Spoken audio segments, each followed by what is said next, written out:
Windham, New Hampshire primary voters would still vote for Trump even if he was a felon, they say, proving that the Jack Smith efforts against Trump have completely backfired. Well, welcome to Doug in Exile. We're doing just picking out the big headlines of the day. And I thank you for subscribing, for commenting. We have one of the most interactive chats in news right now on YouTube. So that's a huge victory for you guys. That actually multiplies our message out about Trump. So thank you. The big news is that Trump showed up to the New Hampshire voters, right?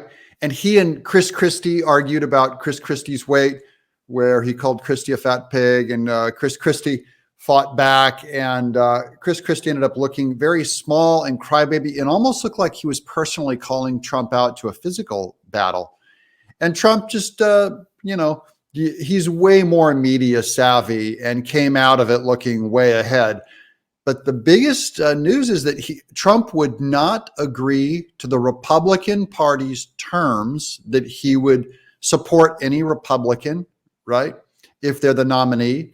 And by the way, Trump is so far ahead, you'd expect him to give that in, right, just for a power play. Trump is so far ahead, he's not even sure if he's going to participate in the debate. And Ronna McDaniel, remember, she's a huge Trump supporter, says that Trump really has to show up to the debate because they all know that if Trump doesn't show up, no one's going to want to watch. Who wants to see it? The closest one right now, second place, is Ron DeSantis.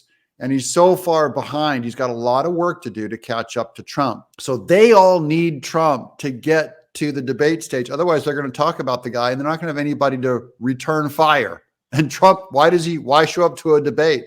You're just going to have a bunch of candidates call you out because Trump is going to be the target. So I get why he wouldn't show up. I don't think it's a chick. Remember in 2016, he did the same thing. He did not show up to the Republican debate. Instead, he did a fundraiser for veterans. But this is the key backfire on Jack Smith. Remember, all of these indictments, all four indictments, are only coming out against Trump because he's running for office. This is the Democrat Party trying to take him out.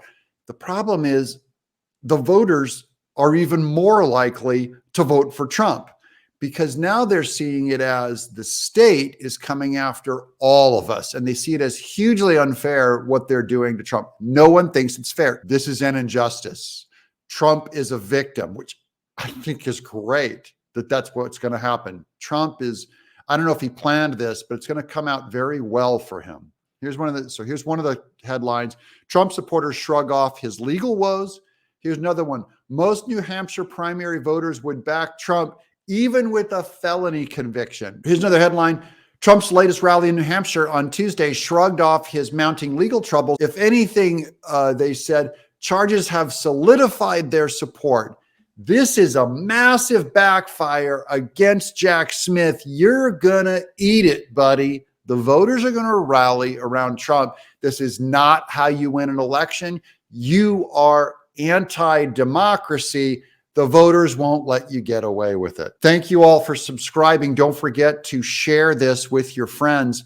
Don't forget to like and subscribe. You got to leave us a comment below too and tell us what you think. Will Trump go to jail and still win? That's the question. I'm Doug in Exile.